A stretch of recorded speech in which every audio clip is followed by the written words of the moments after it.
Now when Joshua was near Jericho, he looked up and saw a man standing in front of him with a drawn sword in his hand. Joshua went up to him and asked, "Are you for us or for our enemies?" "Neither," he replied, "but as commander of the army of the Lord I have now come." Then Joshua fell face down to the ground in reverence and asked him, "What message does my Lord have for his servant?" The commander of the Lord's army replied, "Take off your sandals, for the place where you are standing is holy." And Joshua did so. Now the gates of Jericho were securely barred because of the Israelites. No one went out, and no one came in. Then the Lord said to Joshua, "See, I have delivered Jericho into your hands, along with its king and its fighting men. March around the city once with all the armed men. Do this for 6 days. Have 7 priests carrying trumpets of ram's horns in front of the ark.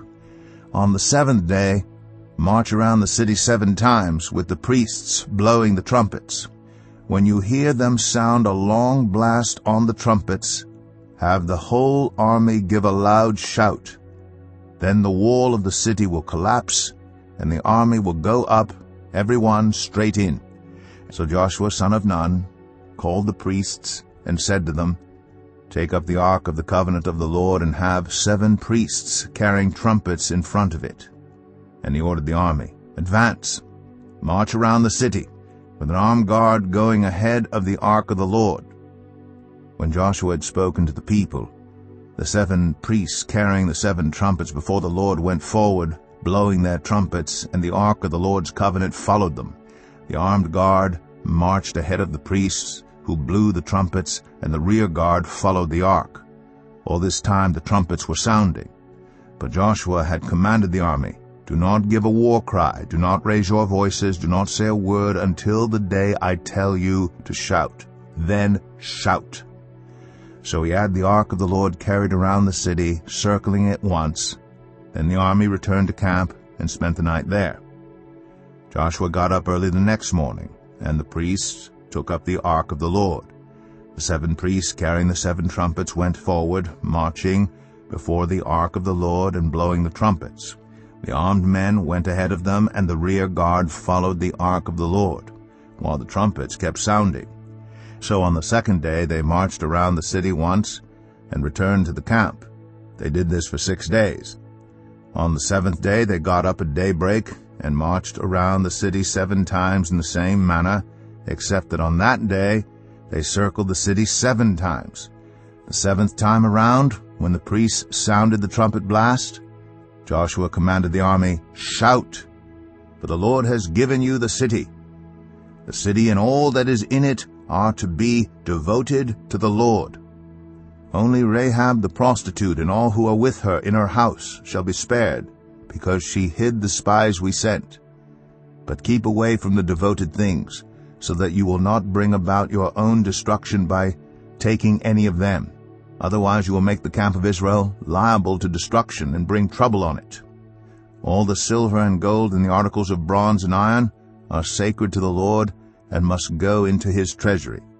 When the trumpet sounded, the army shouted, and at the sound of the trumpet, when the men gave a loud shout, the wall collapsed.